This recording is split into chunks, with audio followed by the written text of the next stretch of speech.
My name's Nick Millhouse. I'm from Akron, Ohio, and this is my illustrated journey.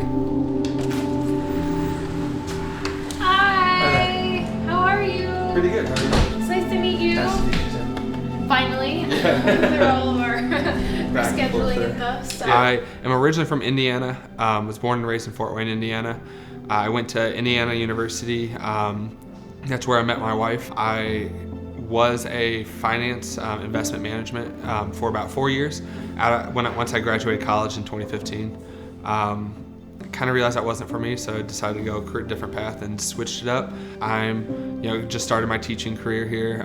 Things are going really well. Things are a lot better now than they were. I've had a very up and down, last few years, and couldn't be happier where I'm at now. And I think that's, a big part of my journey there is just all that roller coaster I've gone on. So it's a memorial piece for my brother who passed away almost 3 years ago. Like next month will be 3 years. He was a big hockey player, so it had some hockey aspects in it. So the design I did draw up, and it's not perfect, but honestly when I look back at that drawing, I was like, that's probably one of the better drawings I've done. Completely on my own. I'm really proud of that. He was every year. When I'd go over to his house, we'd watch hockey games. When there's one video game that we'd buy, both of us would buy together, and it was always the NHL because he always liked to play hockey on the games and stuff. Right. So I started to just draw a hockey stick, and I was like, this actually isn't that bad. So then I started to draw another one, and the puck and all that. What is your brother's date of birth? April 5th. 5. 90. Okay. And then what would his initials be? RDM. RDM. Okay. And then, so April, we could possibly look into doing flowers. I'm not 100% you must have flowers in their piece. April is a daisy, so, if that's something that I could probably throw in and make it still look somewhat masculine for you. I don't want it to be overly floral or anything. Like that. I went off to college. He went to a Vincent's University, and he got a firefighter's degree there. That's what he wanted to do growing up. That was one of those things that because he was super proud of this, and I thought that was awesome. So, we were close, but when I went off to college, I never moved back to Fort Wayne. I wouldn't say we necessarily drifted apart. It was just, we would probably talk on the phone every couple nights. We'd play games with each other when we could. I talked him into getting a PS4 just so that we can play Madden and hockey and stuff together. And those were all he played. He never bought any other games except for those. He was very, he's very into the sports games, but I think he only did that because it was a way for us to really stay connected. That's just how, even though it felt like we kind of drifted apart, if I came home, it was always open arms, it was almost like I saw him yesterday, and it was a lot of fun. I went off and did different things that he did. He was comfortable living at home. We had a lot of stuff going on with my mom's side of the family that made me say I never want to be back in Fort Wayne. It was my uncle accused my brother of doing something. He accused my brother of molesting my cousin, and it never happened. When the police talked to my cousin and stuff, and she would tell her story, it was very clear very early on that it was full of lies. Nothing made sense. None of things were checking out. But the biggest problem was that everybody still, on my mom's side of the family, they believed her, they took her side, even though everything was cleared against my brother. And I know that those are serious accusations. I know that it's something that they need to look into. By all means, I'm not it's more of an after the fact. There was no attempt to reconcile anything. The biggest issue is that my uncle was a role model for my brother. He was an EMT, and my brother kind of wanted to get into an EMT or a fighter kind of thing. And when that happened, I think it just devastated my brother. It kind of ruined everything for him. This person who looked up to him is now the one turning on him and not even giving him a chance to talk or anything like that. And after that, I do remember. After all that happened, it was just kind of a very slow downward spiral for my brother. He started drinking a lot more. He started. It was his passion for being a firefighter and EMT just kind of went out the door. He just didn't really feel it anymore. That's the impression I got from him, at least.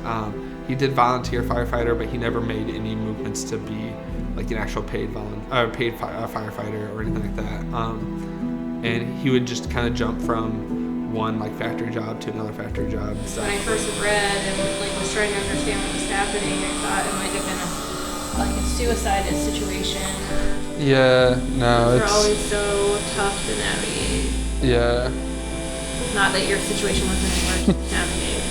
No, I totally, and sometimes the way I start off describing it, I totally understand it sounds that way. Feels that way too. You know? Yeah, but that's the way I never tell people, because like I know it's not like actually like suicide, because when I think of suicide, I think of like one event that they did that caused their death, right? Yeah. But I'm like, at the same time, a downward spiral like that, where you just literally stop caring for yourself. Yeah, it's kind of like a slow suicide. Yeah. I knew it was bad. I tried to talk to my, parents. They told me that, they were keeping an eye on it too. And it was a whole freak thing that happened. Like, he had a heart attack when he was 28. The drinking and all that didn't help by any means, but like, there was nothing that really, like, that could have happened to anybody. Especially when we found out that my family has a history of kind of bad heart. Like, my dad had a hole in his heart literally 2 months before my brother passed, and the surgery he had a stroke because of it. Some cholesterol broke off and went into the hole. The surgery to fix all of that was literally the day that my brother died. It was Thanksgiving week, and I went back to visit my family, and my wife came with me.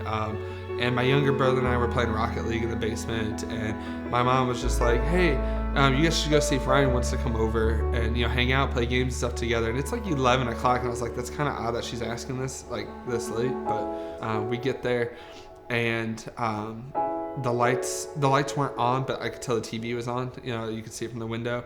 I know my brother loves watching movies. It was not weird to me that it was 11 o'clock at night and he's asleep in a chair while watching a show, a movie or a show like that. None of that seemed, stuck out to me as like, oh, this is really weird. I knocked, he didn't wake up, and I was like, okay, he's just fast asleep, whatever. But I did unlock the door, with the key that my parents had, and went in, and his dog was in the cage, barking, and I was like, that's kind of odd too.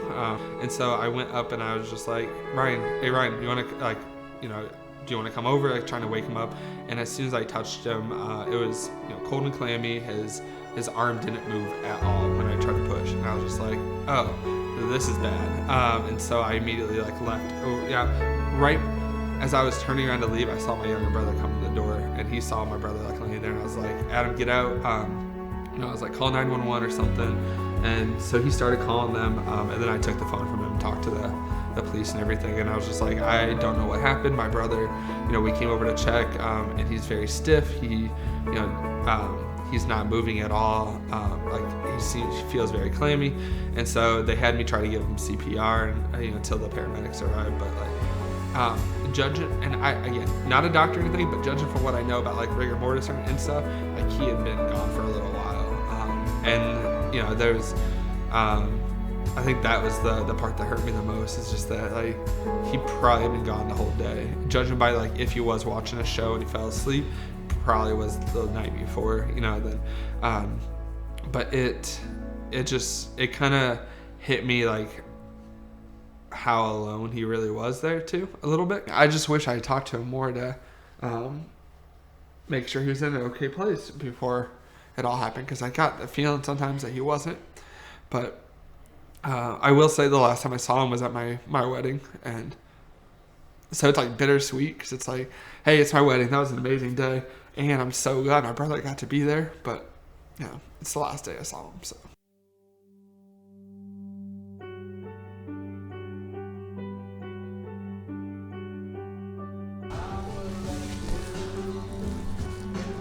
I love that. That's really good. Oh yeah, for sure. Even the flowers just look so much more detailed. I mean, obviously I knew it was gonna look more detailed than it did in the photo there, like you said. Right. But a lot more than I thought. I love it. Yeah, I try to give the hockey sticks more of a vintagey feel. I like that too.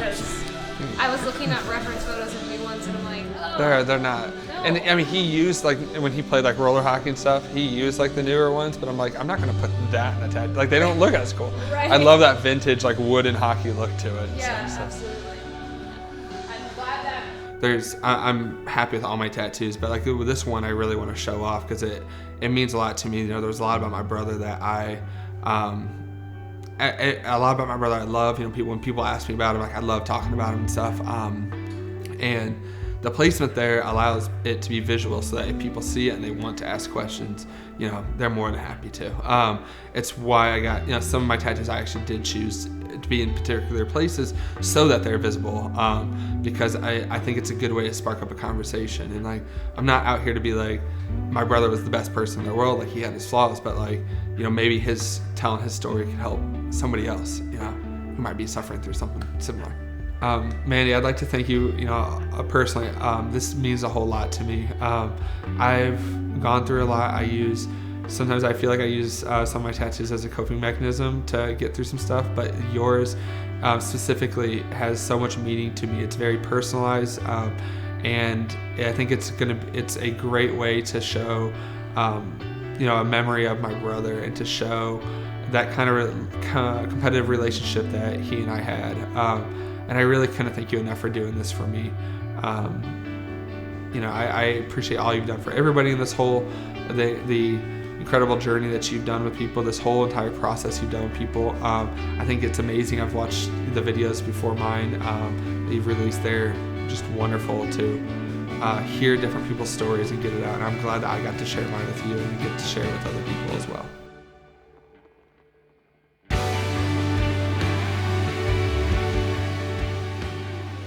And I feel like whatever makes you happy, but part of me feels like, well, you're too old to get another tattoo. What will people think? Because a lot of people are still judgmental about tattoos in general, and especially if you're older.